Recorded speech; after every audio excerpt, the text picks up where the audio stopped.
9 तारीख उद्या स्पष्टपणे या सर्व गोष्टींकडे आपल्याला बोलता येईल।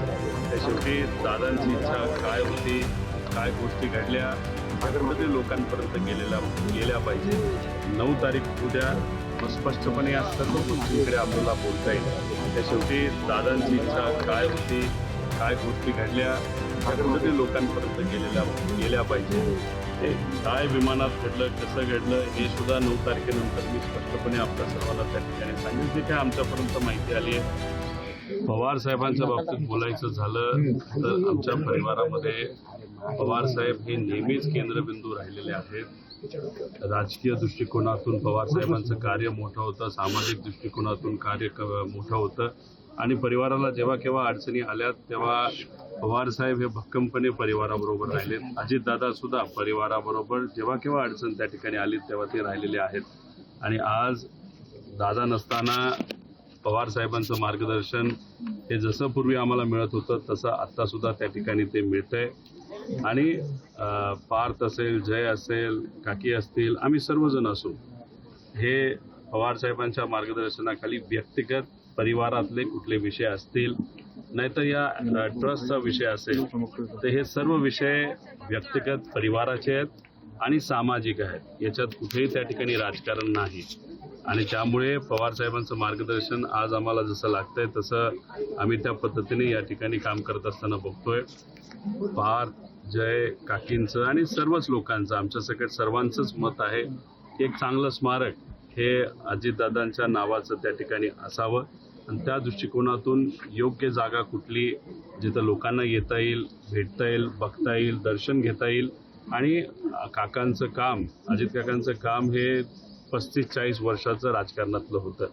त्यामुळे म्युझियम सुद्धा चांगल्या पद्धतीचं व्हावं असं लोकांची इच्छा आहे, परिवाराची इच्छा आहे। मग ते बारामती शहरामध्ये असावं तर दुसरीकडे कुठं असावं या बाबतीतल्या सगळ्या चर्चा त्या ठिकाणी झालेल्या आहेत। पुढच्या काही दिवसात योग्य असा निर्णय परिवाराकडनं आणि या ज्या संस्था आहेत ज्या सामाजिक क्षेत्रामध्ये काम करतात या संस्थेचे जे सर्व प्रमुख आणि ट्रस्ट आहेत त्यांच्याकडनं पुढच्या काही दिवसांमध्ये घोषणा होईल असं वाटतं। दादा, विलीनीकरणाच्या संदर्भात पवार साहेबांनी स्पष्ट सांगितलं की अजितदादा आणि जयंत पाटील यांच्यामध्ये वारंवार बैठका झाल्या, सगळ्या दोघांनी नेत्यांना माहित होतं, परंतु आपण बघितलंय की अजितदादा गटाचे काही लोकांनी युटर्न घेतला आणि त्यांनी ही युती नको आणि अशी चर्चाच झाली नाही असं त्या ठिकाणी स्पष्टीकरण दिलेलं आहे।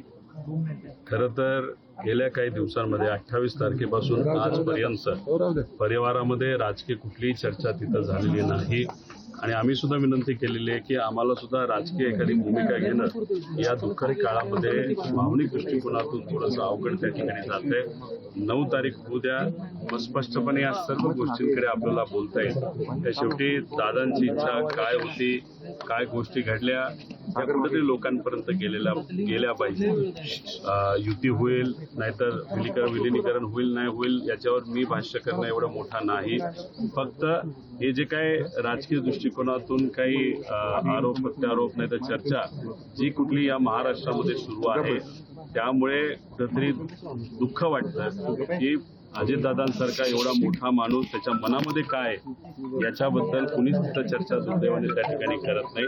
चर्चा दुसरीकडेच कुठेतरी भरकटत चाललेली आहे आणि त्याला एक राजकीय स्वरूप हे मोठमोठ्या नेत्यांनी तिथं दिलंय हे बघून कुठेतरी परिवारातला एक व्यक्ती म्हणून दुःख वाटतं। पण आमदारांनी चर्चा सुरू केली की हा सगळा घातपात आहे तर कसं पाहिलं जातं, काय विमानात घडलं, कसं घडलं हे सुद्धा 9 तारखेनंतर मी स्पष्टपणे आपल्या सर्वांना त्या ठिकाणी सांगेल। जे काय आमच्यापर्यंत माहिती आली आहे, अजून काय माहिती आम्ही मागवत आहोत, कारण एखादी घटना घडल्यानंतर खरंच काय झालं हे लोकांसमोर येणं हे फार महत्त्वाचं आहे आणि पवार परिवार म्हणून सुद्धा नाहीतर एक महाराष्ट्राचा नागरिक म्हणून सुद्धा लोकांच्या मनामध्ये ही शंका असेल तर काही अनुत्तरित प्रश्न आहेत, ते प्रश्न आम्ही योग्य ती जी काही बॉडी असेल, समजा DGCI असेल नाहीतर राज्य सरकार असेल नाहीतर केंद्र सरकार असेल नाहीतर ती कंपनी असेल VSR, या सर्व लोकांना योग्य पद्धतीने काही प्रश्न नाहीतर मनामध्ये ज्या शंका आहेत त्या आम्ही विचारू आणि त्याच्यावर नक्कीच ते लोक उत्तर देतील अशी अपेक्षा आपण करू।